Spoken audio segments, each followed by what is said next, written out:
بسم الله الرحمن الرحيم. والنهارده رجعنا ومعانا فيديو كامل عن الباور سبلاي اللي وعدتكم بيه.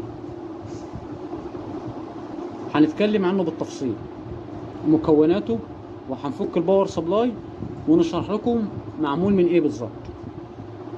هنشرح الاول على الباور سبلاي وهو متجمع قبل الفك.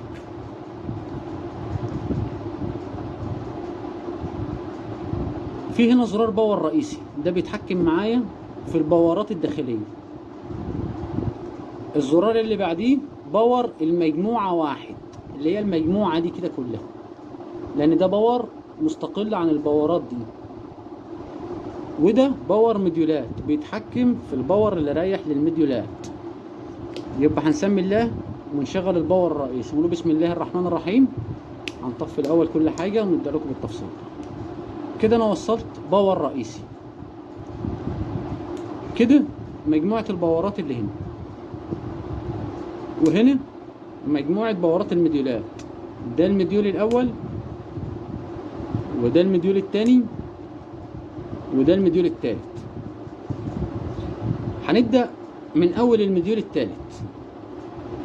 المديول ده 10 امبير.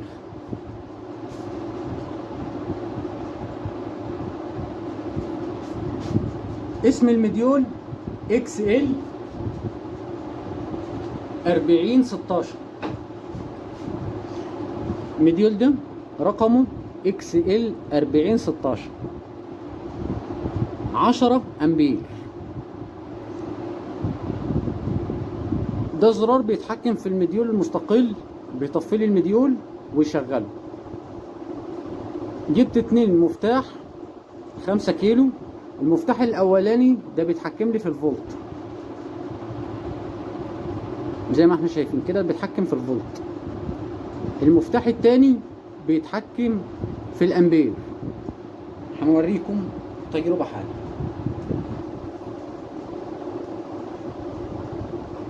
هنكفي الامبير على الاخر ونعمل شرطة على البروبين. هنا نبدأ نرفع وندي الامبير اللي انا محتاجه. ده اقصى حاجة 10 امبير. المديول ده 10 امبير، تمام.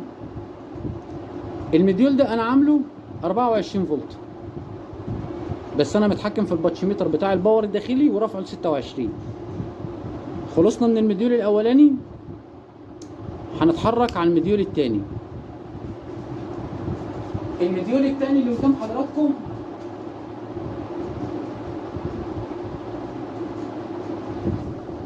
رقمه XL 4015.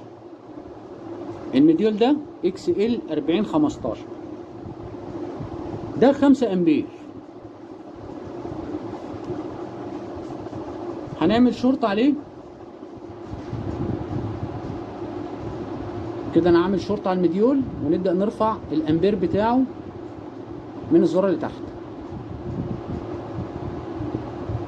5 امبير معايا.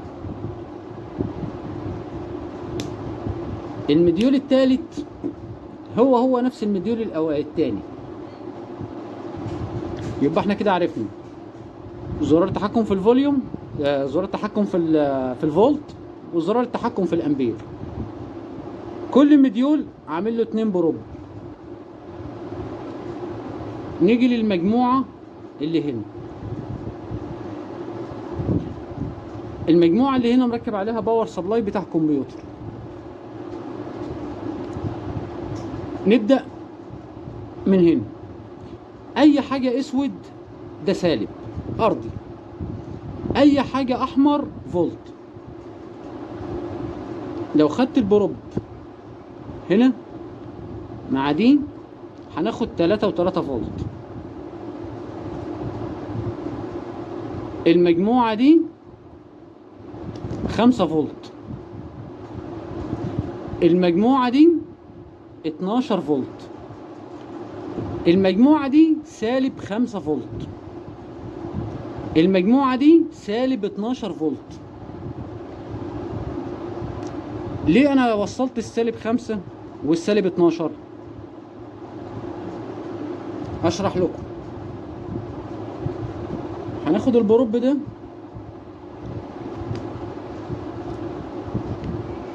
-5 مع الارض. نركز مع الافو.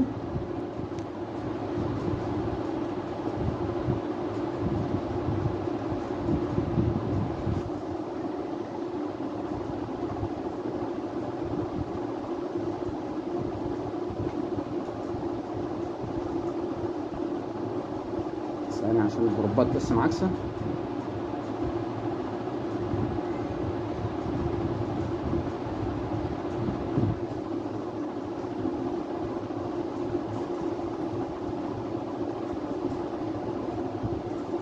ادي -5 معانا. طيب لو انا شلت الارضي من مكانه ووصلته 3 و3 مع -5 اداني -7 -8. تمام. لو انا خدت -12 ادي -12 مع 12 فولت، ادي ال 12 فولت ادانا 22 فولت. طبعا لو انا بدلت هيديني بالموجب. ادي الموجب وادي الارضي في -12 اداني 22 فولت. الخمسة التلاتة و3 مع ال5 هيديني 8 فولت. المجموعة اللي فوق دي 12 فولت زي ما احنا شايفين على الافو. المجموعة اللي بعديها 24 فولت. 24 فولت خدت -12 مع موجب 12 عشان يديني كام؟ 24 فولت.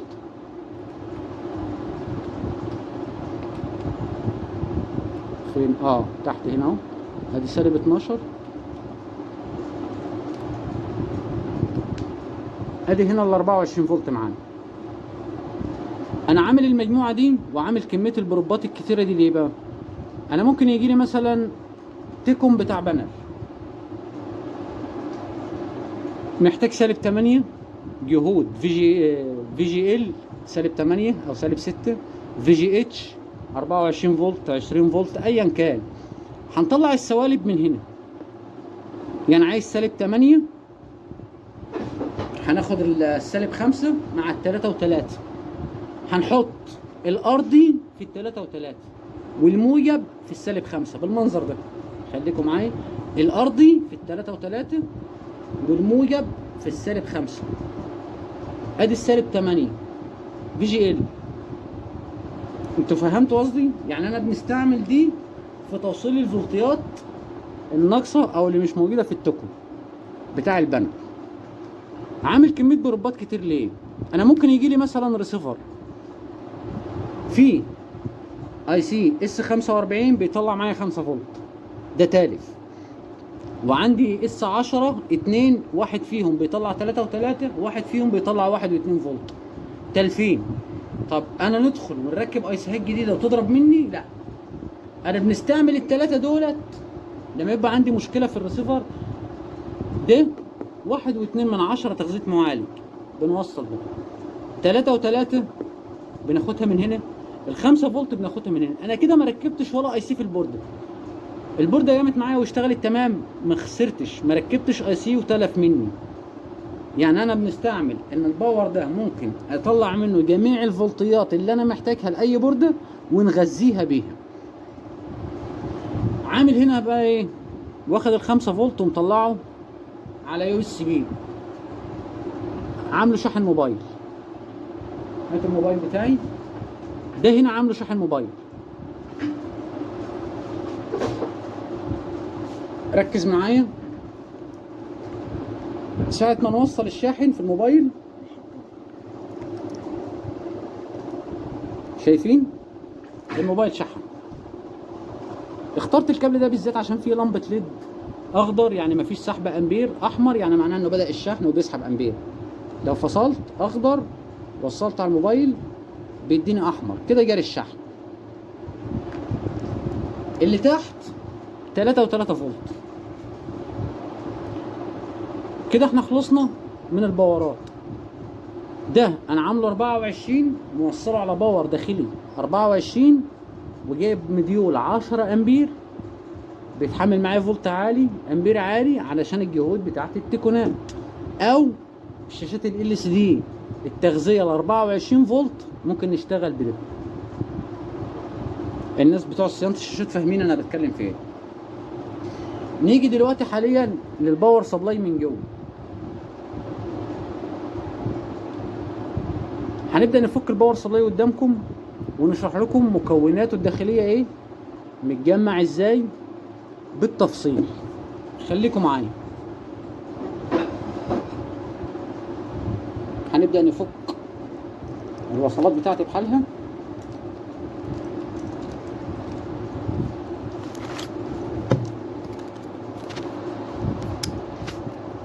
امسك الباور فيه، امسك التليفون في ايدك يا عم.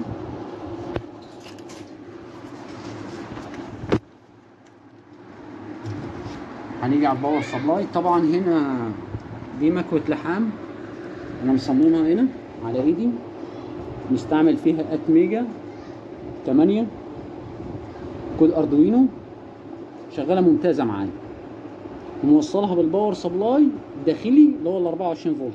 مكوة ممتازه بصراحه. هنبقى نعمل لكم فيديو تاني عنها.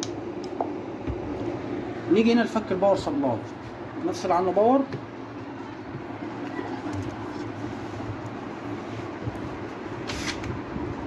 ونفك الباور قدامكم.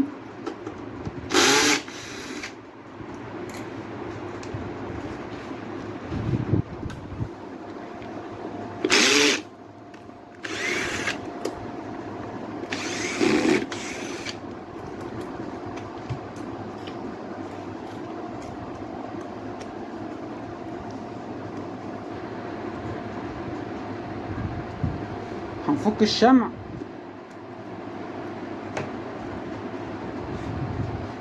نديله نفخه بالبلاور،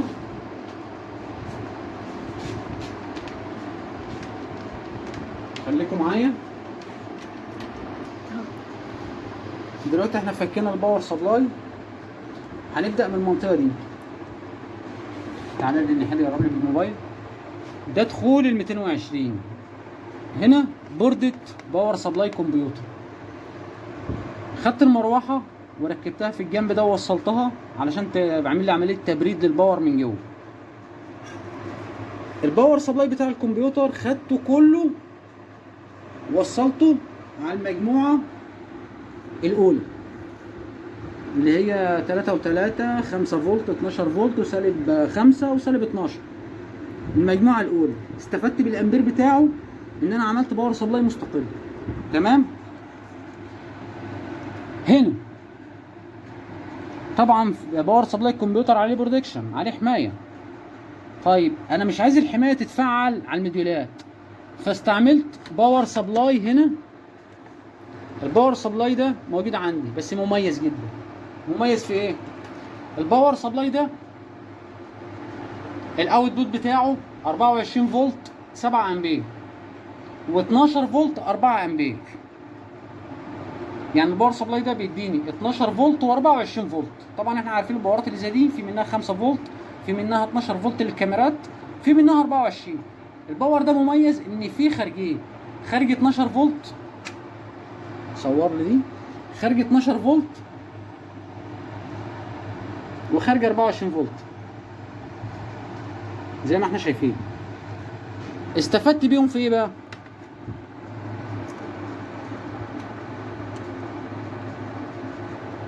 خدت ال 12 فولت من الباور ده وصلت بيه الاتنين مديول اللي هنا، لان انا مش محتاج اكتر من 12 في سبيل ان انا ما نغلطش ويبقى المديول مظبوط على 24 فولت ونوصله على الريسيفر مباشر، يبقى انا دمرت الريسيفر. فانا حكمت الاتنين مديول دول، الاتنين دول حكمتهم ان هم 12 فولت عشان ما نتلفش اي ريسيفر. ده وصلته على 24 فولت عشان ده بعيد عن ايدي. خليكم معايا.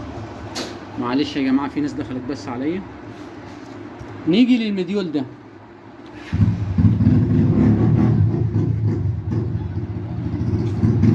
المديول ده XL 4015. المديول ده XL 4015. نقرب لي يا عمرو من المديول. المديول ده فيه 2 باتشميتر. هوريكم المديولات كان فيها كل مديول فيه 2 باتشميتر زي ده كده بيتحكموا في الفولت والامبير. كانوا راكبين في المنطقه دي.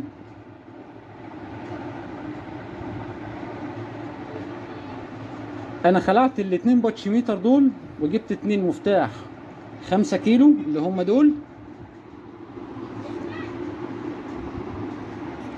وطلعت منهم ال3 سلوك ولحمتهم مكان الباتشميرات بحيث ان انا اتحكم خارجي. نيجي هنا المكون التاني معايا المديول ال10 امبير. المديول ال10 امبير ده XL 4016، رقمه XL 4016. جاي فيه مروحة تبريد، وانا زودت كمان مروحة تبريد هنا في الجنب ده. بقى عندي هواء من هنا وهواء من المنطقة دي زائد الهواء اللي هنا، فبنعمل عملية تبريد كويسة للمديول. المديول ده بيجي من غير شاشة، جبت له شاشة بتقيس الفولت والامبير وعملت لها عملية معايرة ووصلتها مع خارج المديول. هنا المديول لو بصينا عليه ادي ان موجب وان سالب. المنطقة التانية اوت موجب واوت سالب، يعني الداخل ال 12 فولت بيدخل معايا من هنا، الخارج بيطلع معايا من المنطقة دي. خدت الخارج وصلتهم على 2 بنانة عشان نتعامل معاهم. ميزة الباور ده ايه وعامل الشغل ده كله ليه؟ انت راجل في ورشتك، انت ممكن تختار مديول واحد زي ده هتشتغل بيه كويس وهيغنيك عن الموضوع الكبير اللي انت شايفه ده كله. بس انا دايما ببص لقدام، بحاول ان انا اعمل حاجه للمستقبل، ان انا ما نحتاجش فولت تاني ونقعد ندور على باور سبلاي تاني او ادوبتر تاني. لا، انا حاولت على قد ما اقدر. الحقيقه كانت رخيصه، جمعت 3 مديول مع بعض وعملت ادي هنا ادي 1 2 3 4 5 6 7، يعني ادي دايره باور 2 3 4 5 6 7 8 9 10، يعني يعتبر 10 باور سبلاي في باور واحد. انت مش محتاج ان انت تعمل 10، انت ممكن باور واحد مديول واحد عشان تستفاد بميزه سحب الامبير. وركز معايا في ميزه سحب الامبير في شغلك. بس انا الحاجه كانت رخيصه زي ما قلت لكم. كان المديول ده كان ثمنه 90 جنيه، تخيل ده كان ب 90 جنيه مديول بشاشته ب 90 جنيه. النهارده هو واصل 250 جنيه او 300 جنيه. طبعا ما سالتش عن سعر المديول الكبير لان اكيد برضه الاسعار عدت معايا. فكل اللي انت محتاجه في فرشتك مديول واحد زي ده، باور سبلاي زي ده 12 فولت، هتدخل ارضي سالب وموجب من هنا وتطلع السالب والموجب الخارجي من هنا، وتخلع الاتنين الباتشميتر اللي زي دول. تجيب مفتاحين، المفتاح 5 كيلو تلحمهم مكانهم وتتحكم في فولتك، تتحكم في الامبير بتاعك.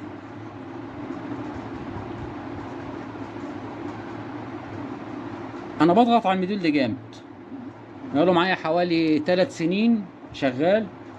للاسف الشديد انا في مره نسيت المديول البروبين، السلكين كانوا ملمسين بعض واشتغل فتره طويله على كده، عمل شورت فضرب لي ايه الاي سي بتاع المديول نفسه،